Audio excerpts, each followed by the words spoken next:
Boa noite.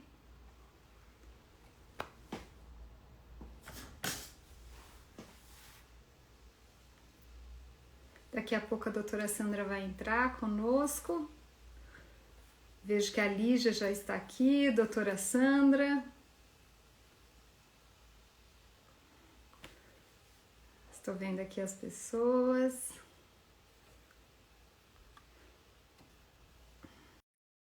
Estamos ao vivo aqui. Doutora Sandra está entrando. Doutora Sandra, Oba! Boa noite! tudo bem? Tudo jóia? E com você? Tudo. Já estou vendo pessoas aqui do Instituto, estou vendo a Renata Koyama. Que bom!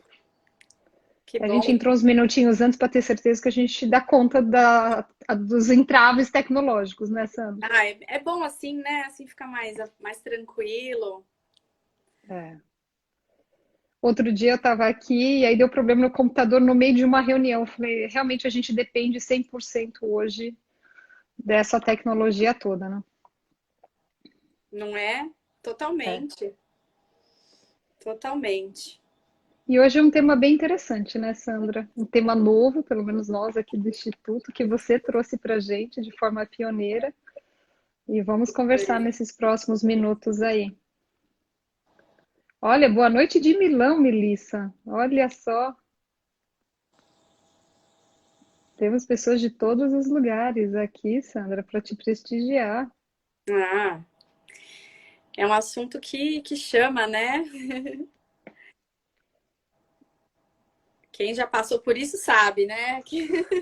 Vamos falar sobre isso hoje. Quem passou, quem passa, quem realmente tem aí interesse nesse tema tão importante. É Doutora verdade. Sandra, deixa eu te apresentar. Eu sei que você é médica, otorrinolaringologista, você é docente, você é médica do Instituto do Sono, você é uma das professoras mais atuantes que a gente tem hoje no setor de ensino. Nós temos vários cursos e é uma pessoa muito engajada. Tão engajada que você é que, como diz o professor Sérgio Tufik, quem é motivado para tudo.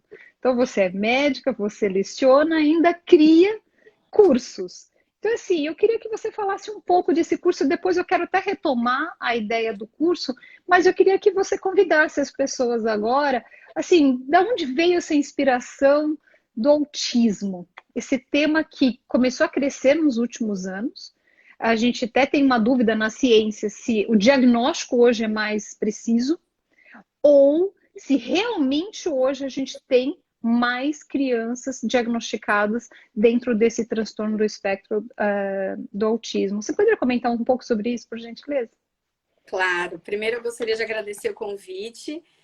E a abertura das portas para esse curso acontecer já vai ser o segundo curso nesse mesmo tema, né? É um tema que, para quem está dentro desse mundo, né? Então, os pais que lidam com crianças com autismo que têm dificuldade para dormir, os profissionais que cuidam dessas crianças que muitas vezes têm essa comorbidade dessa extrema dificuldade de levar um sono reparador, um sono com qualidade e que isso automaticamente reflete para os pais. Então, é um curso que foi idealizado realmente por mim e que eu recebi o seu apoio da diretoria para que ele acontecesse no ano passado. E esse ano a gente tem previsão agora que ele aconteça de novo agora em maio. E a ideia dele é reunir alguns profissionais muito engajados no assunto, né? Então, são pessoas que estudam muito o assunto de autismo, sobre o autismo, e misturar, né, na realidade, o autismo com o sono, quanto que isso pode interagir uma coisa com a outra, como que a gente pode tratar de uma forma adequada essas crianças, como que a gente olha para esse problema é, é, que é muito prevalente, que eu vou falar mais adiante, que é um problema extremamente prevalente. Então, a ideia do curso é chamar os profissionais que se envolvem com esse tema, sejam terapeutas ocupacionais, sejam fono, físios, médicos, enfim, que tenham que tenham esse tema em voga durante o seu dia a dia profissional, e eu acredito que isso vai trazer um embasamento teórico muito bom para essas pessoas. Então, o curso primeiro foi um sucesso, e eu acredito que o segundo será também, com alguns professores diferentes, né? Mas com a mesma qualidade de todos eles, né? Então, esse curso está aberto às inscrições, é só entrar no site do Instituto do Sono e fazer a inscrição por lá. E são 4 dias, 4 noites intensivas aí de curso bem interessante. Sou meio suspeita para falar, mas é bem interessante. Tenho certeza que você é suspeita. Sandra, você comentou muito bem dessa relação transtorno do espectro autista, mas o sono. As pessoas que têm realmente esse diagnóstico, elas têm mais queixas de sono?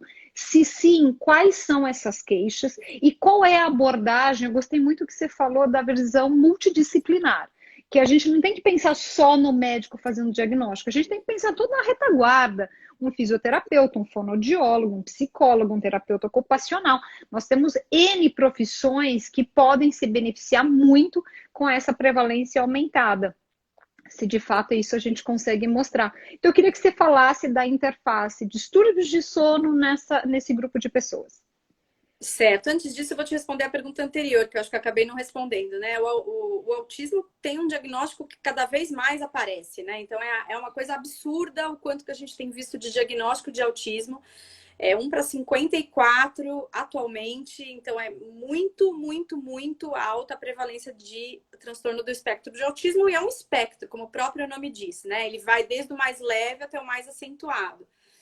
E os transtornos de sono nessa população, eles são muito prevalentes. Então, para comparar com uma população geral, em torno de 6 a 50% de alteração de sono numa faixa etária pediátrica, por exemplo. É uma variação muito grande. Mas na população com transtorno do espectro do autismo, que eu vou abreviar nessa live para ficar mais fácil, como TEA, nessa população com TEA, a prevalência é de 60% a 90%. Então, é muito alta. 60% a 90%. A 90%. A Ângela acabou de escrever aqui que a filha dela de 13 anos não dorme bem.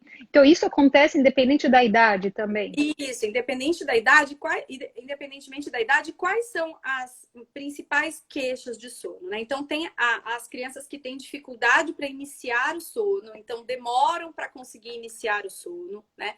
Ou despertam muito à noite, ou passam alguns períodos noturnos acordados no meio da madrugada, então entendem que ali não é o momento de dormir e que precisam ficar acordadas, ou despertam muito precocemente. Então, é um sono mais entrecortado, e que isso, né, é claro que atrapalha o sono dos pais, né? Então, imagina aqueles pais que precisam trabalhar no dia seguinte, que têm uma vida social e de trabalho, e encontram essa dificuldade no meio da noite, ou dificuldade de engrenar o sono, o quanto que isso atrapalha ao longo da vida, né? Então, é muito importante a gente identificar que não é um único caso, né? É muito prevalente.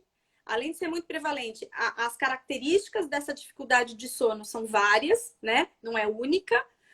E as causas, né, para isso também são várias, né? Então, acho que uma coisa que é muito importante a gente salientar é que, apesar da gente estar diante de uma população que tem uma questão a ser trabalhada, uma questão a ser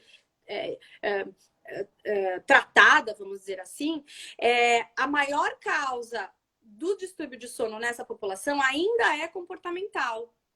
Ainda são questões comportamentais do tipo quais, por exemplo. Então, distúrbios de associação, aquela criança que, ao dormir, ela precisa da mãe para estar do lado, e aí no meio da madrugada ela acorda, ela vê que ela está sozinha no quarto e ela quer de novo a mãe do lado dela. Então, isso é uma questão comportamental que está envolvendo essa criança na hora de dormir. Seja ela com TEA ou sem TEA, com autismo ou não, né? Então, Então, em torno de 30% envolve essa associação alterada aí, essa dificuldade de não associar a um determinado objeto na hora de dormir. Então, você cria essa dependência, seja do pai, seja da mãe, ou seja de uma ação, como, por exemplo, a amamentação ou o embalo, né? Então, são características que podem acontecer também nessa população com TEA. E também a falta de limites, né? Aquela dificuldade dos pais de imporem, de colocarem aquele limite de que aquele momento é o momento de ir dormir. Só que muitas vezes essa imposição precisa ser partilhada com todos os membros da família. Ou seja, a gente precisa que a casa durma, vamos dizer assim, nesse momento. Então, é difícil você exigir do seu filho que ele durma às 9h30 da noite, se às 9 você ligou o som, você ligou a televisão, você começou a conversar com seu marido numa empolgação. Você entende que a casa precisaria ter todo um ritual de descanso, de desaceleração para que aquela criança encontre isso. E isso acontece nas crianças com TEA também, né? Quais outros motivos que podem fazer ela ter essa dificuldade no sono, crianças com TEA? Uma maturação cerebral talvez não tão desenvolvida, não tão formada, não tão bem formada nessa população. Uma alteração nos clock genes, né? Na verdade, são genes, são pedacinhos em cada uma das nossas células que informam para o sistema nervoso central de que momento do dia a gente está. Então, por exemplo, quando a gente está de madrugada, de noite, todas as células do nosso corpo inteiro funcionam diferente do que essas células que elas funcionam durante o dia. Só que talvez nessa população com TEA, eles não funcionem tão regradamente, de uma forma tão correta, né? Então, tem muitos estudos envolvendo esses genes específicos do relógio biológico para mostrar o que é dia e o que é noite para essa população, né? Além disso, tem a alteração da melatonina. Isso é algo que eu acho que é super importante a gente Muito frisar. importante você comentar, porque eu estou vendo aqui os comentários, Sandra, justamente dessa dificuldade de associação, acho que claro e escuro, dia, noite e comportamental. Porque como você mencionou muito bem, se há um apego muito próximo, por exemplo, à mãe, e aí nós tivemos relatos aqui de pessoas falando assim, minha filha só dorme comigo. E aí fica realmente o comportamento alterado de trazer próximo a você para fazer a indução do sono no seu filho. Então, a higiene do sono me parece ser uma medida fundamental nesses casos, como é para a higiene do sono para a população geral, mas especificamente eu acho que para essa também, e essa sincronia do ritmo. E aqui tivemos comentários em relação à pandemia. Então, eu acho que vou te solicitar para você fazer um panorama de pandemia, melatonina, que é ritmo, e ritmo é ritual, é sincronicidade, e o grupo com autismo, por gentileza.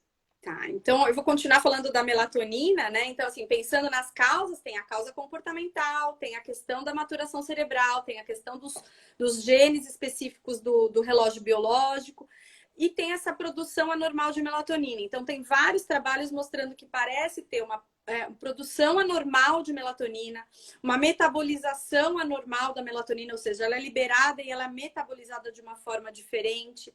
Então, essa alteração na produção, alteração nos receptores da melatonina, na elaboração da melatonina, tudo isso afeta essa criança com transtorno do espectro do autismo. E parece que nessas crianças, a melatonina tem uma ação muito melhor do que na população geral. Porque, na verdade, na população geral, a gente tem que pensar que a melatonina ela é muito mais um cronobiótico do que um indutor do sono. Ou seja, vou explicar. Na população geral, você usa a melatonina mais para você regrar a hora do teu ritmo circadiano aparecer. Então, por exemplo, você vai viajar, vai mudar o fuso, você vai tomar para evitar o jet lag, para evitar que você esteja num ambiente fora do teu ritmo biológico.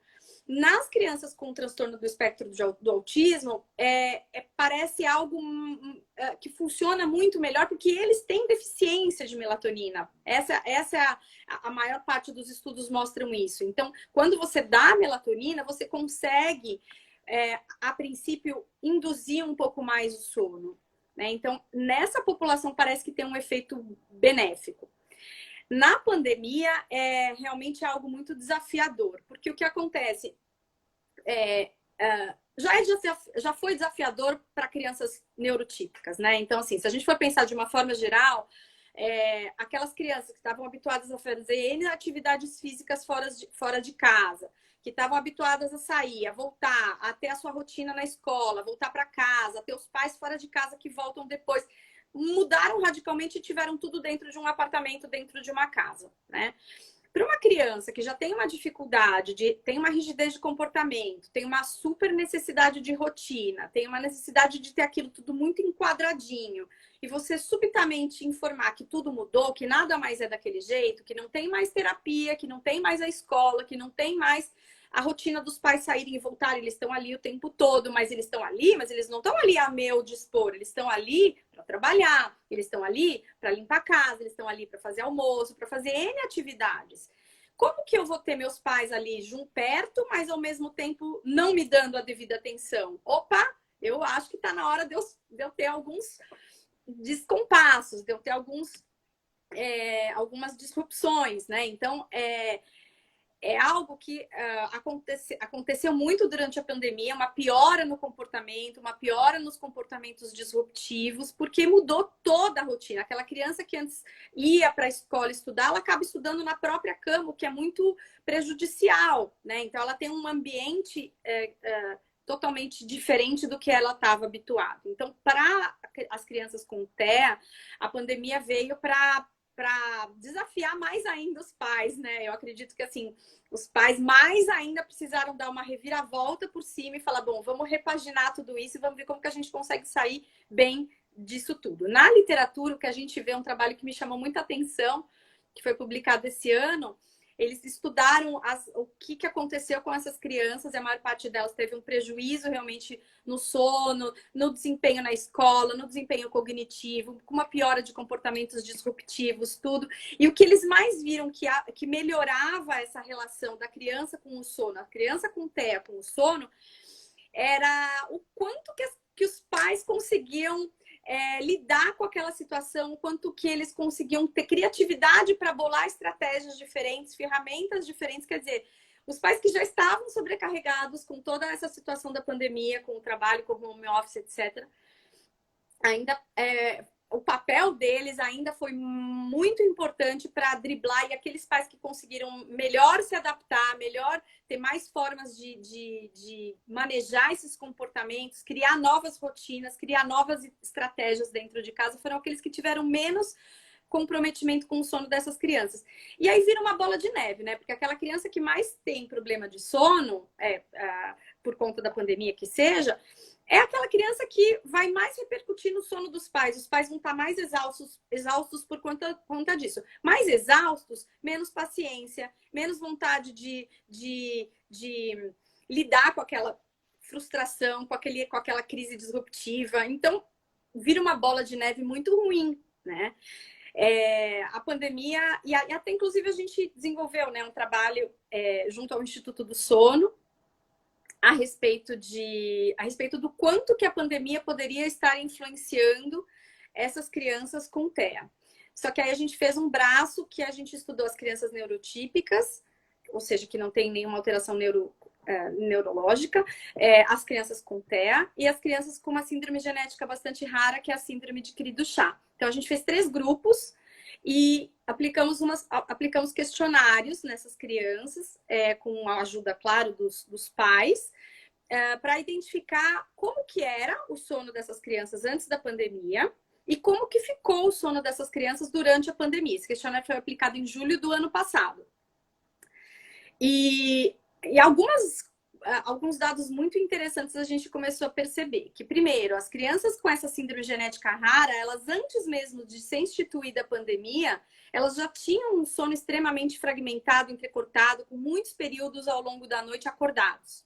Quando a pandemia se instituiu, né, se realmente se assestou, degringolou tudo muito mais, né? Então, esses grupos de neuroatípicos, então o grupo TEA e o grupo de Cri-du-Chat mostrou uma piora, tanto com uma demora muito maior para ir para a cama, com um tempo acordado durante a noite maior, com mais necessidade de ter pessoas junto das crianças para poderem dormir.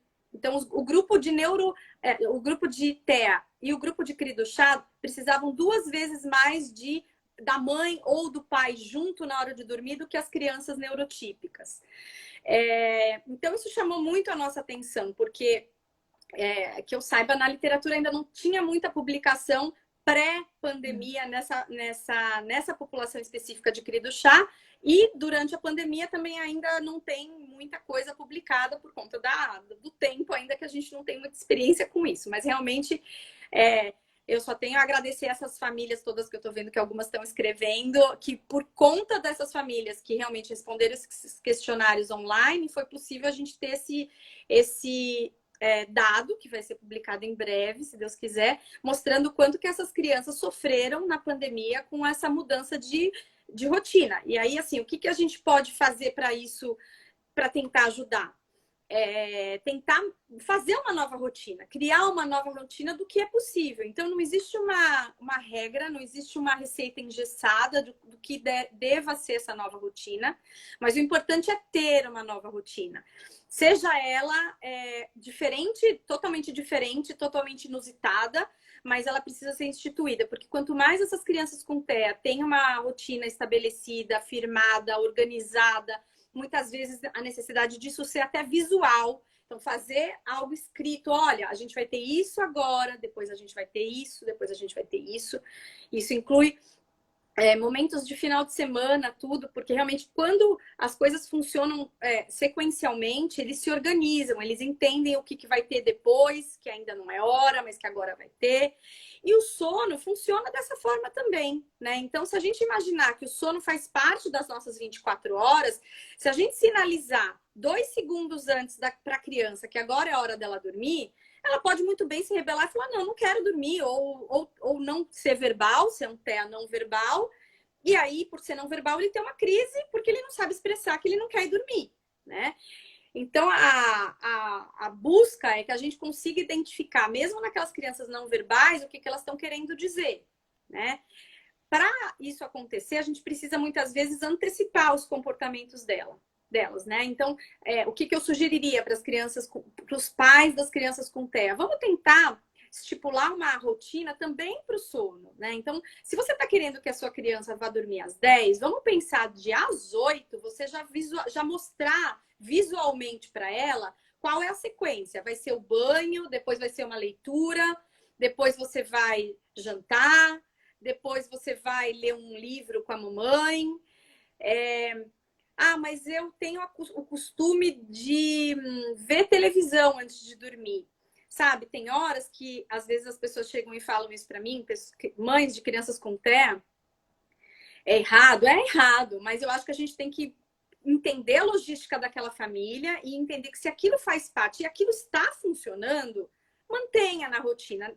Mas entenda que não é a melhor dos cenários. Mas não adianta nesse momento também você querer mudar, virar de cabeça para baixo a vida do seu filho.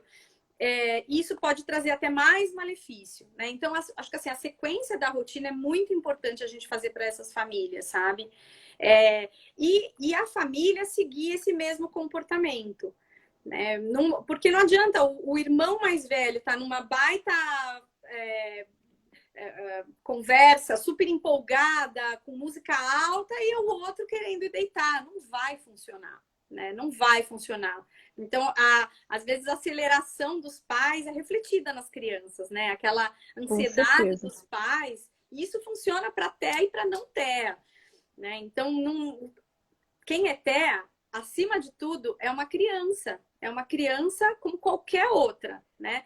E então, muitas vezes, essa dificuldade de impor o limite, essa dificuldade de criar esse comportamento mais rígido, é fundamental, mas é mais difícil, sem dúvida é mais difícil, porque você não está lidando com uma criança que muitas vezes tem essa compreensão total.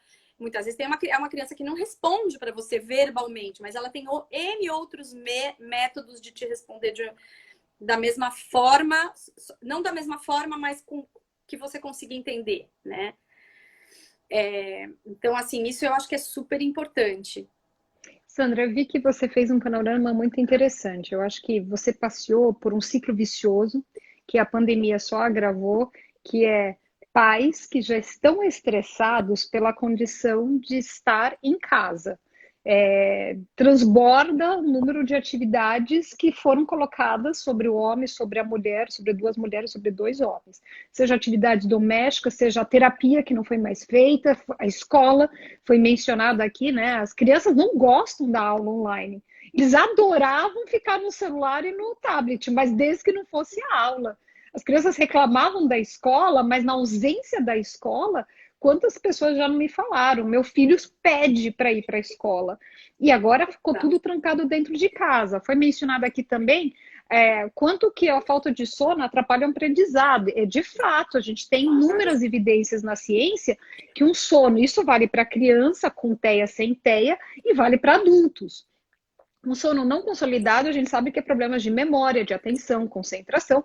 Vide a gente, né? A gente põe post-it pela casa, porque a gente não lembra de mais nada. E você fez um balanço que eu achei interessante em relação à rigidez do comportamento. Porque, por um lado, muito interessante mudar e fazer esse cronograma. Aliás, se você quiser compartilhar, eu sei que você tem um super bem, né, feito para o Fefe, que você já me mostrou. Por outro lado, é o bom senso, é a vida como ela é. Não necessariamente tirar a televisão no momento de pandemia, que a criança está privada de contato social, de contato físico, mais um item é privado dela. Talvez não seja a hora. Por outro lado, se a família está engajada no momento de mudança, que eu vi aqui alguns comentários, talvez introduzir outras técnicas.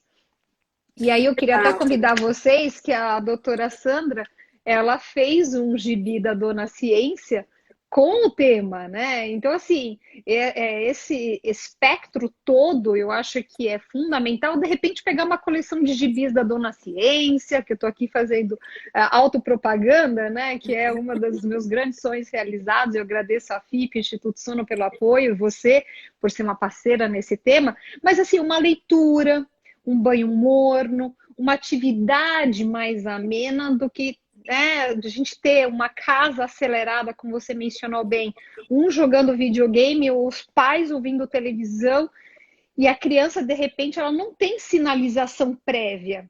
E como a gente tem o grupo com autismo, fica mais complicado ainda, porque a criança tem que seguir esse ritual.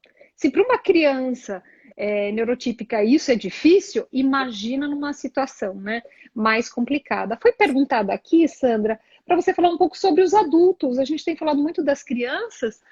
Me fala um pouco do autismo nos adultos, por gentileza. Olha, o autismo nos adultos é tão... O espectro, ele é tão largo quanto é nas crianças, né? Então, assim, é algo que foi muito, no passado, reprimido, escondido, né? E a gente não via ou não se fazia diagnóstico. Hoje em dia, a gente consegue muito mais ter diagnóstico de adultos que agora se encontraram porque fizeram o diagnóstico e conseguem, então, agora entender eles próprios melhores, né? Então, assim, você consegue ter uma visão interna melhor. Não sei quem não assistiu, assista a série Atypical. É excelente, né? Uma série de um adulto, né? 18 anos, falando realmente as dificuldades que ele tem de não ser... Ele é literal. Ele entende exatamente aquilo que é dito. Ele não consegue abstrair, né? A abstração não existe.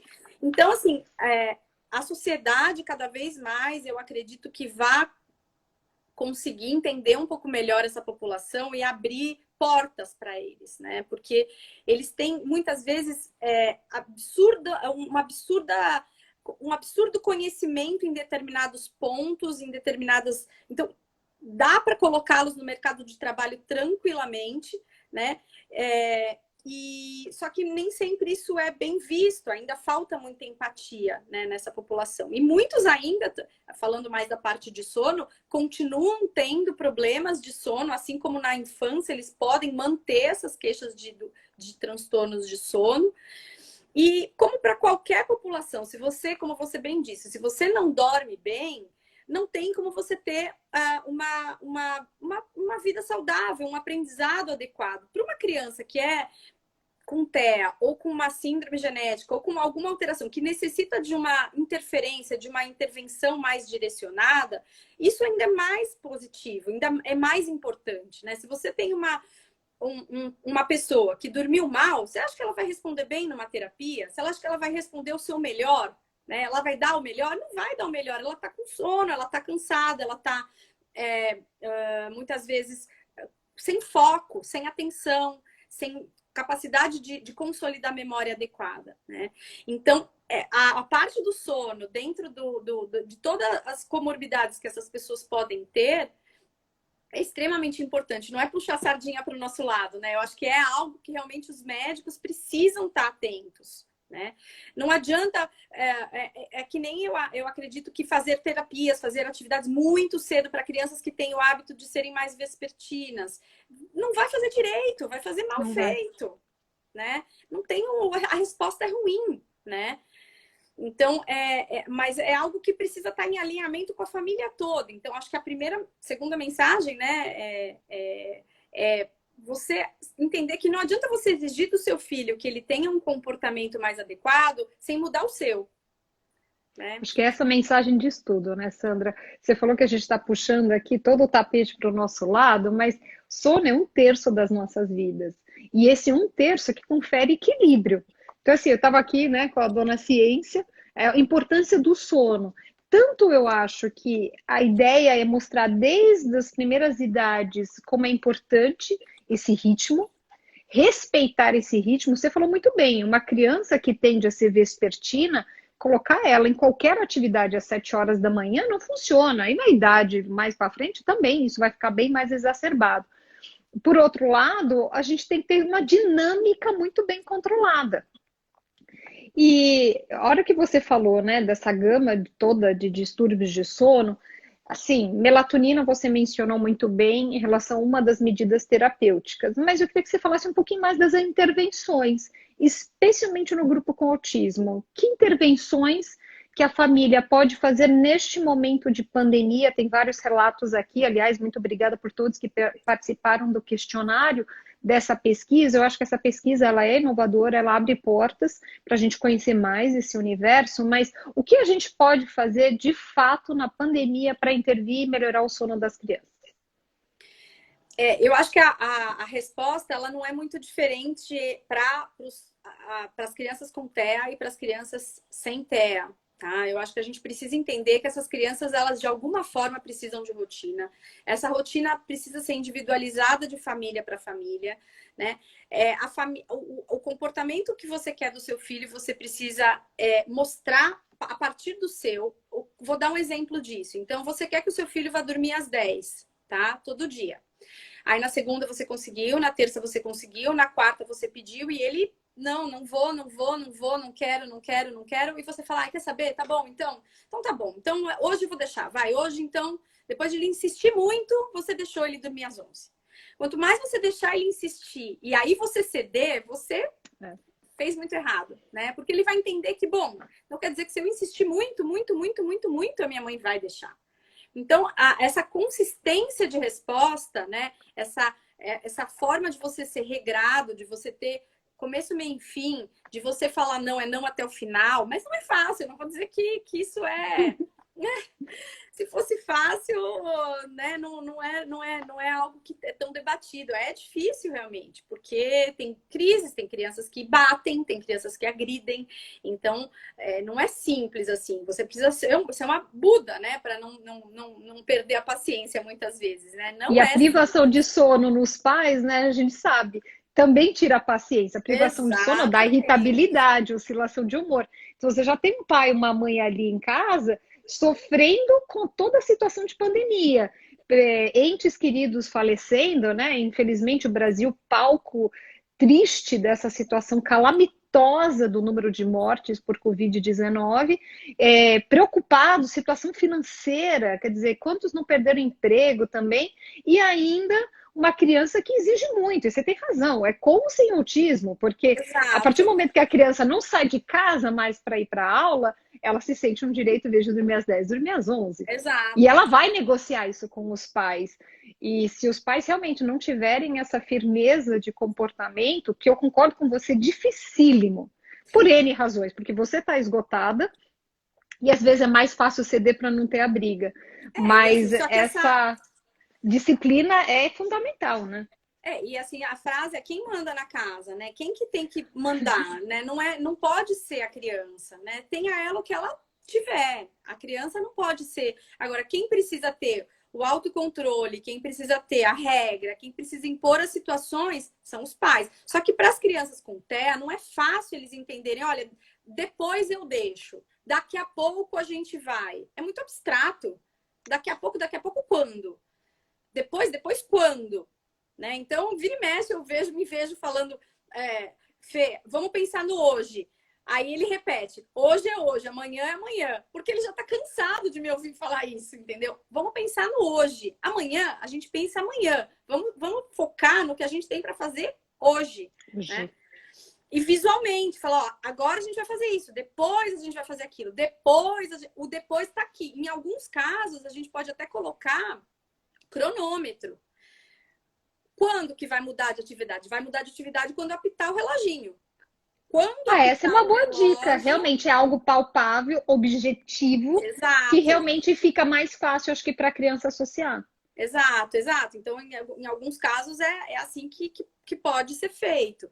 E para o sono, então, você tinha me falado das dicas, né? Então, acho que a primeira coisa é pensar assim, que não existe milagre, não existe pílula mágica, não existe um remédio mágico, tá? Não adianta nem para as crianças com TEA dar melatonina e ligar todas as luzes, tá? Então, assim, por quê? Porque a melatonina, ela vai abrir as portas para você ter sono. Desde que a luz não chegue em você. Se a luz chegar em você, você não libera nada e você não consegue dormir, né? Então, não adianta você, eu vou dar o remédio, mas eu vou fazer todo o resto errado. Não vai dar certo, né? Então, você tem que considerar que você precisa ter uma higiene do sono adequada. Então, a criança precisa estar num ambiente mais escuro, mais acolhedor, com uma temperatura adequada, com um barulho menor, com mais silêncio, né? Ela tem que estar confortável. Você não pode dar um estimulante, um café, um chocolate, né? Coisas que ela pode Açúcar excitar. de forma geral, né, Sandra? Açúcar de forma geral, atividade física. Então, não é hora de você fazer uma brincadeira de pega-pega, de corre-corre, de pula-pula. Não é a hora. A hora é de você fazer coisas mais lentas, mais calmas, né? De ler um livro, de fazer uma massagem, de ter algo que seja prazeroso, tanto para o pai quanto para a mãe. Vou te dar um exemplo na minha casa com o Caio, que não tem TEA, mas a gente tem um momento de contar as situações que aconteceram no dia. Então ele fala que ele quer contar uma mora, que é uma situação que ele quer, é só mini dele. Então são momentos que é o que vai ficar para a vida, né? Então, numa criança com TEA que não é verbal, vamos fazer uma outra atividade, né? Vamos tentar o que eu faço com o Fefe, que tem o querido chá. Eu assisto coisa com ele na televisão, eu vejo fico no tablet, mas não é o correto. Mas é o que eu tenho para hoje, é o que para ele funciona. Então, acho que a gente tem que individualizar isso também, entendeu? Mas tem Acho que que ter essa uma palavra rotina. Sandra, essa palavra de individualizar, eu acho que é uma das mensagens, né? Você já deu duas mensagens importantes aí. Eu acho que é individualizar. A gente não pode considerar que toda casa, toda família, todo TEA, todo querido chá, ou qualquer criança, qualquer adulto seja igual. Mesmo porque a gente sabe, né? Trabalhando com sono, a gente recomenda, não assista a televisão à noite, desligue pelo menos uma hora antes. Mas alguns indivíduos só dormem com a televisão e funciona. E eu sempre Exato, falo, enquanto está funcionando, continua. Agora, exato. Sandra, eu queria, né, você mencionou o Caio, você mencionou o Fefe, e eu tenho certeza que o Fefe foi motivo de motivação. E aí eu vou pedir para você falar um pouquinho da sua história, que eu acho que o Fefe, ele é a semente que criou o curso, que criou essa live, que criou tudo que você fez, inclusive o Gibi aí, que eu tenho certeza que para a população toda de Querido Chá e para todas as associações associadas ao Querido Chá, foi um passo muito importante. Então me fala um pouquinho do Fefe. O Fefe, ele tem 15 anos agora, né? Ele tem uma síndrome genética super rara, que é a síndrome de cri do chá, que foi descoberta por um francês, que viu crianças que, quando nasciam, choravam, que pareciam um gatinho. E aí deu o nome de síndrome do grito do gato, em francês, que é síndrome de cri do chat. E essa síndrome, ele tem um atraso do desenvolvimento neuropsicomotor muito grande. Então, quando ele nasceu, eu fui pegar absolutamente de surpresa. Assim que ele nasceu, que foi feita a suspeita diagnóstica de uma forma muito rude, muito ruim. E aí, assim, a sensação é de enterrar um filho idealizado e nascer o filho real, né? E aí foi o que aconteceu mesmo. Eu passei por um momento de luto, foi um momento difícil, mas que foi um momento curto. Fui chacoalhada pela minha mãe e pela minha sogra. Se elas estiverem ouvindo, um beijo a ambas. Porque realmente elas falaram, você vai dar conta, você e o Fernando, vocês vão dar conta, ele é o seu filho e vai dar tudo certo. E aí, assim, saí das cinzas, né? Saí do velório e falei, vamos para a luta. E foi isso que aconteceu. Acho que depois de um mês, mais ou menos, eu e meu marido, a gente encarou de uma forma mais natural, mais tranquila. E com isso, só que aí o que aconteceu? Além de todas as dificuldades inerentes à síndrome mesmo, e que agora eu vejo que é mais essa característica da síndrome, é a tal da dificuldade dele dormir, né? Esse foi uma questão que me tirou o sono durante 3 anos. Por 3 longos anos eu revezava a noite, né? Ele realmente não dormia, ele tinha um sono extremamente agitado. Era muito difícil. E eu fui começar a procurar médicos de sono para ele, né? Não sabia que existia essa especialidade. E aí vai aqui, vai ali, vai no Instituto do Sono, vai em um monte de lugar. E eu comecei a me interessar por esse assunto e eu já era otorrino, né? Já tinha formação em otorrino, não eu gostava do que eu fazia, tudo. Então aí eu acabei entrando na área de medicina do sono. E assim, de verdade, foi um crescimento muito grande. É algo que eu adoro fazer, me estimula demais tratar, cuidar de pais que eu vejo que estão passando pelo que eu passei. E eu vejo que com ele era muito a questão do desenvolvimento da maturidade cerebral. Ele, de uma hora para outra, passou a dormir, não foi com nenhum medicamento, não foi com nenhum milagre, não foi com nenhuma reza. Foi realmente assim, eu acredito que pela maturação cerebral dele. E assim, eu sou muito grata realmente a ele, porque eu acho que apesar de todas as dificuldades que a gente tem, né? Então, assim, em relação ao comportamento, que é uma questão muito importante na síndrome dele, né? É muito importante a rotina que a gente segue, a gente precisa ter rotina, a gente precisa ter uma divisão de tarefas muito grande com meu marido, então a gente divide muito, ele fica, eu fico, e a gente faz isso, e o Caio não pode ser esquecido também. Então a gente divide muito para que as coisas funcionem então eu sou muito grata ao Fefe por tudo que ele me proporcionou, porque se ele realmente não tivesse aparecido na minha vida, eu não faria essas coisas, e eu acho que eu me sinto bem, sabe, em poder compartilhar tudo isso. É uma comunidade que a gente tem junto é um grupo de WhatsApp de mais de 100 pessoas. Então a gente já fez uma caminhada maravilhosa de 300 pessoas unindo todas as famílias Querido Chá do Brasil. Mas acho que eu já falei demais de Querido Chá, né? A gente está numa live de sono, desculpa, mas é que eu me empolgo. Realmente foi isso que me motivou a fazer isso, né? Então aí quando eu entrei no Instituto do Sono, que me foi oferecido algumas possibilidades de cursos, né? De que eu poderia formar alguns cursos. E aí eu realmente pensei, pomba, será que não vale a gente fazer um curso sobre autismo e sono, né? No qual a gente pode falar sobre fisiopatologia do sono, falar sobre o que a gente pode intervir no sono. E tem algo que eu não comentei, mas que tem muitas vezes associação é uma das causas de distúrbio do sono nessa população, são os distúrbios sensoriais. Por isso que a gente tem, nesse curso de autismo e sono no Instituto, a gente tem aula com terapeuta ocupacional. Porque essa sensibilidade alterada que essas crianças podem ter, então vou dar o exemplo do Fefe, que não tira meia nem no verão 40 graus, tem umas coisas assim que você acha meio absurda, né? Então é difícil ficar sem manga, é difícil. Eles têm uma sensibilidade tátil, às vezes gustativa, olfativa, diferente. E que isso pode atrapalhar o sono. Então, tem trabalhos na literatura mostrando que crianças que são mais hipersensitivas, né, que elas têm uma sensibilidade muito aguçada, elas têm mais dificuldade de sono, elas têm mais queixas de sono, tá? Então, talvez nessas crianças, uma intervenção sensorial seja melhor do que qualquer outra intervenção, além da higiene do sono, além dos limites, além do comportamento, além de tudo isso, né? Mas talvez essas crianças se beneficiem. Só que o problema é que essas alterações sensoriais, elas muitas vezes são também muito individuais. Então, cada criança precisaria passar por uma avaliação de perfil sensorial, ver qual que é o perfil dessa criança, para tentar idealizar qual seria a intervenção sensorial ideal para cada uma delas. Então, não dá, é difícil a gente pensar num trabalho científico que envolvesse isso, porque não dá para a gente colocar vamos usar o cobertor ponderado para todas, mas, poxa, mas uma é uma hipersensibilidade tátil, a outra é auditiva. Então, como é que a gente vai conseguir colocar tudo numa mesma caixa, né?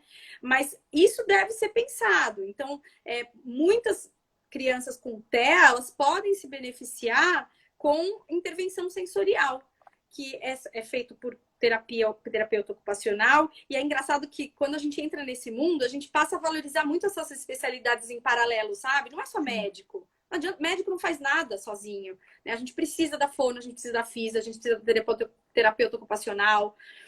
A gente precisa de todo mundo junto, sabe? Falando a mesma língua, né? A gente precisa, nossa, como eu fui esquecer dos psicólogos que tanto ajudam, né? Então, muito do que eu falo de comportamento, meu Deus, eu aprendi com a vivência, né? Não é porque eu fiz nenhum curso de psicologia, foi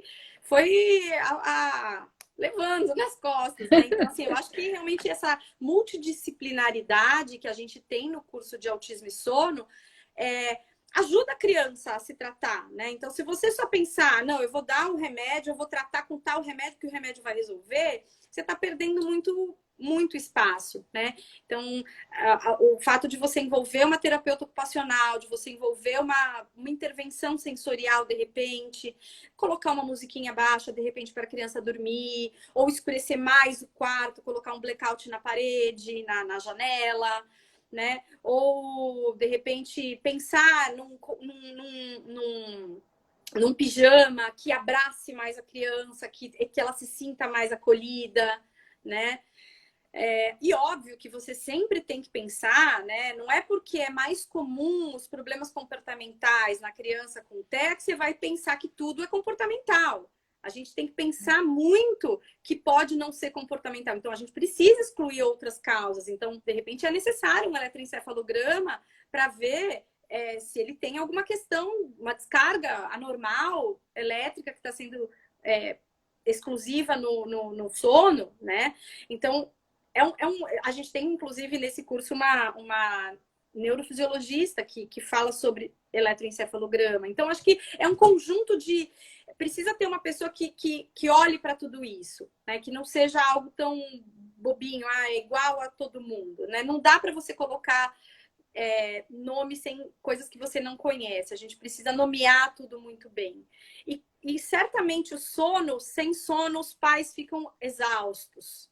Pais exaustos significam com menos paciência, com menos tolerância, com menos resignação, com menos resiliência.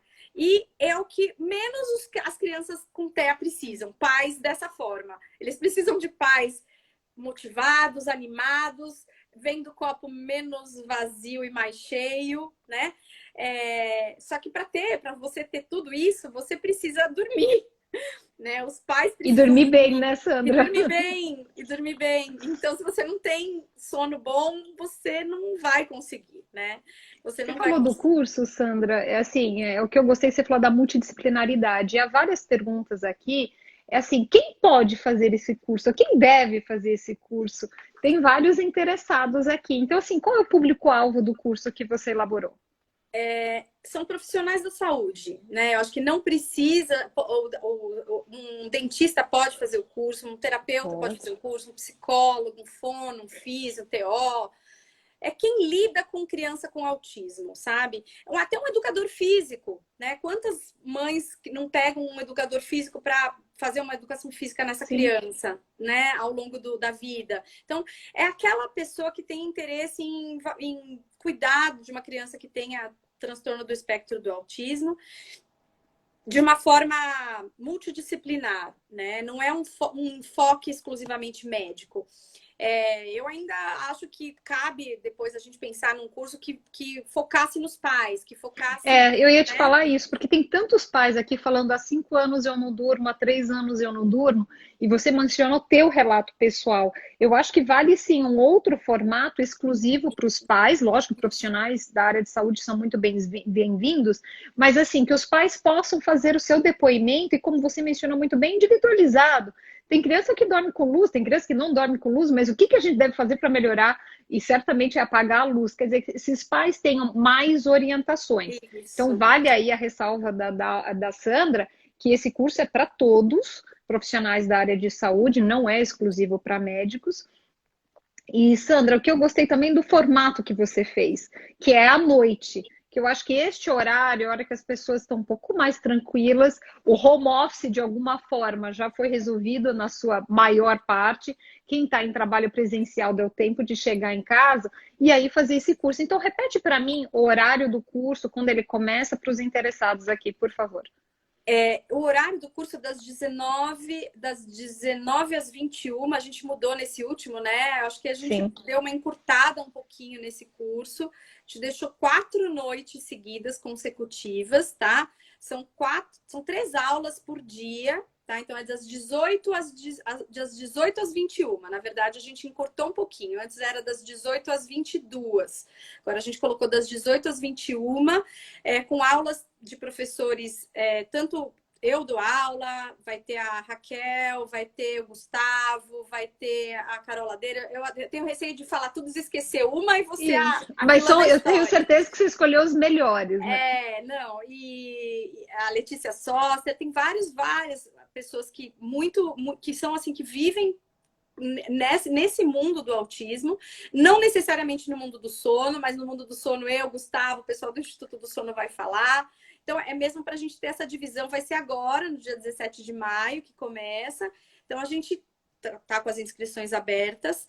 E eu acho que é algo que pode trazer um a mais para quem cuida desses pacientes com autismo, sabe? E sem dúvida a gente pode abrir para num outro curso para pais, mas aí o enfoque, porque como tem muita coisa técnica, se a gente abrir para pais, eu acredito que muito a pessoa vai se perder, não vai ter o embasamento teórico necessário para conseguir realmente entender os conceitos básicos, né? Mas é algo que a gente pode planejar, claro.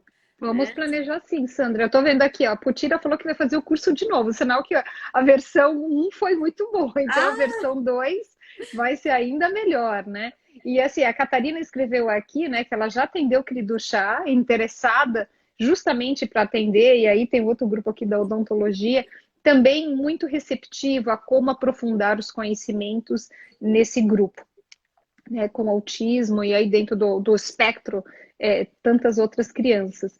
Sandra, eu acho que assim, seja a sua pesquisa, seja esse curso, eu acho que realmente a gente tem que falar mais. Porque o luto que você viveu de tantos pais aqui, familiares também, porque não é isolado essa situação. Saber que a gente pode fazer melhorias e que o sono é uma das melhorias que vai melhorar, na hora que melhora o sono dessa criança acometida, você melhora a vida dos pais. Assim, teve relato, acho que foi da Ângela aqui comentando, a minha filha dorme comigo, quer dizer, ela já acorda cansada, a mãe, e tem uma vida para tocar. E quantas dinâmicas familiares são modificadas com essa novo contexto. E Claro. imaginar que também tem outro filho, que nem você tem o Caio. Quer dizer, a gente não pode esquecer também que tem uma sogra, tem um primo, tem uma cunhada, tem alguém com Covid. E a dinâmica realmente precisa ser muito organizada. Então, eu acho que, seja por meio do Gibi que você fez, ou pelo curso, e tantas outras iniciativas que você tem feito, eu sei que, né, nas suas redes sociais você também coloca bastante coisa, eu acho que é desmistificar a gente falar mais para a gente trazer esse bem-estar. E bem-estar é sono, e sono é bem-estar. Então, eu adorei a hora que você falou, né? É multidisciplinar. A gente tem que fazer, sim, esse curso aberto porque as pessoas realmente da área de saúde precisam saber lidar com essas crianças. Assim como microcefalia, que nós tivemos mais de 2.000 crianças nascendo no Brasil com microcefalia, essas crianças vão para a escola. E a gente tem que saber atender. E quem vai atender? O professor, é o pedagogo, é o terapeuta ocupacional? Então, eu acho que a gente tem que saber mesmo conhecer e aprofundar os conhecimentos. E o time que você escolheu é de elite, profissionais altamente gabaritados para falar do transtorno do espectro do autismo. Tô vendo aqui, né? Mês de janeiro de 2020. Oi? Deixa eu só comentar, Mônica, se você me permitir, que essa semana é a semana de conscientização da síndrome de Olha Guillain-Barré. só! Então, a gente está fazendo uma campanha bem grande, porque assim, a gente acredita que não é uma andorinha não faz verão. Eu já ouvi essa frase de mamãe e não faz mesmo. Mas assim, se mais pessoas compartilharem o que a gente posta nessa semana e mais médicos conseguirem ouvir falar e ver nossos filhos, ver quanto que eles conseguiram se desenvolver, não taxarem aquele que nasceu com miado de gato como um incapaz, uma pessoa que não vai conseguir falar e se expressar e andar como eu ouvi, eu acho que você vai conseguir construir um mundo melhor, um mundo com mais empatia, sabe? Porque é muito cruel você ter um diagnóstico e ainda você ter desesperança, você perder a sua esperança. Então, o que eu tive, eu não quero que ninguém mais tenha. Assim como N outras mães que estão no grupo, sabe? Então, acho que a gente precisa parar um pouco. Eu sei que na literatura o prognóstico é esse, muitos poucos falam, barará, barará, barará. Mas cada um é cada um, e cada um vai ser estimulado ao máximo. Ele vai ser estimulado ao máximo que os cromossomos deles permitirem. E ponto. Aonde vai chegar, a gente não sabe, mas a gente vai dar o melhor para eles chegarem onde eles podem. Né? E então eu acho que se mudar um pouco essa ideia de coitadinho, de pobrezinho, de nossa, que pena, coitada dela, como ela consegue. A gente consegue porque a gente consegue, porque tá pra gente, não tem plano B, não tem como falar, não, olha, sabe, eu não quero isso. Não, a gente precisa querer, é isso e ponto final. Então vamos tentar fazer da melhor maneira. Vamos tentar fazer do melhor jeito e vamos dar esperança para aqueles que estão nascendo agora. E o jeito que a gente tem encontrado é divulgar. Né? Foi criada uma associação por um grupo, por um casal de pais de uma criança com cri do chá. Então, é nessa divulgação que a gente acredita que vai ter menos discriminação de todo mundo, inclusive com as crianças com TEA. É verdade. A gente acha que tem que quebrar, né, essas falas de vitimização, porque ninguém é vítima, né? Que vem e a gente tem que saber lidar. Eu acho que com resiliência, com inteligência, com comportamento corrigido. E eu acho que essa sua pesquisa vai, né? A hora que a gente conseguir publicar mesmo, eu acho que vai ser um divisor de águas. O Brasil precisa estar mais atuante na área de autismo. O Brasil tem uma participação na área de ciência, por exemplo, insônia é o primeiro do mundo, no nome do Dr. Sérgio Tofik, mas a gente tem que crescer outras áreas também. E eu acho que essa é uma área, Sandra, tão relevante que a gente realmente precisa aprofundar. E acho que parabéns pela iniciativa do curso, parabéns pela pesquisa que você fez durante pandemia. E eu sei que você já está analisando os dados, eu sei que eles estão ali para entrar no forno, mas eu vou te convidar, depois que esse bolo estiver bem servido, publicado, fazer uma pesquisa 1 ano pós. Eu acho que pegar os mesmos pais que estão aqui participando, convidá-los para responder assim, 12 meses depois daquela pesquisa, como que as crianças estão? Exato. Como que está a atividade online? Como que está a rotina de sono, que você mencionou tudo, a variação que a gente tem? Então, acho que assim, 12 meses pós o primeiro questionário, e é daqui a uns meses, porque foi julho, eu acho que vale a pena a gente reaplicar esse questionário para a gente aprender mais. E esse aprendizado que você leva para a sua vida. Com o Fefe, com o Caio, com a sua vida, com a vida conjugal, familiar que a gente tem. Então, assim, eu sou uma pessoa que te admiro muito. Eu acho que tudo que você faz é incrível, porque realmente mostra que a gente tem que ser altruísta. A gente tem que querer ajudar o próximo. E você faz isso. A pandemia, eu acho que tem a função, eu acho que de fazer algo melhor para a nossa sociedade. A gente está perdendo tantas famílias, tantas pessoas estão tendo, né, essas notícias tão tristes diariamente, que a gente tem que, no mínimo, sair melhor dessa pandemia. As pessoas ficam falando em novo normal, e eu falo assim, não é novo normal.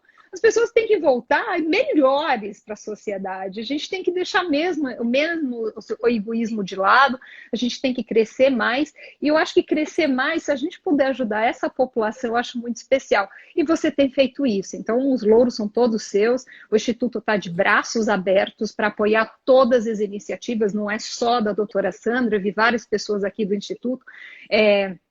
O que a gente tem é que a gente tem a obrigação de disseminar informação, contribuir para a sociedade, e aí a gente vai fazer um bem-estar maior para todo mundo, e a gente vai viver melhor, né?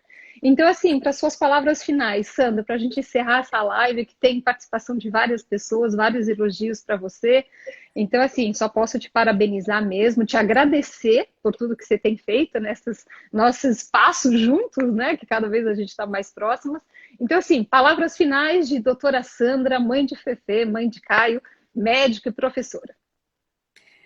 Gratidão, agradecer realmente a oportunidade que eu estou tendo no Instituto de fazer essa parte e poder divulgar a parte de sono que tanto me tocou lá 15 anos atrás, sabe? Foi algo que agora eu quero ajudar mais gente e poder dizer que isso é algo que dá para melhorar. Não se acomodem, não achem que isso tá ok dormir mal. Não, não tá ok. Vamos resolver isso, vamos procurar ajuda de quem tenta, né, fazer o melhor. Muito obrigada mais uma vez. Obrigada para você, Sandra. Obrigada para todos que participaram. E continuem acompanhando, seja as redes sociais da doutora Sandra, seja do Instituto do Sono. E com certeza, conto com vocês nesse curso incrível que ela está fazendo. E logo, logo, vocês vão conhecer na mídia os resultados dessa pesquisa. Boa noite e boas horas de sono de qualidade para todo mundo. Obrigada, Sandra. Um beijo enorme. Obrigada, Mônica. Eu que agradeço. Tchau, tchau. Tchau.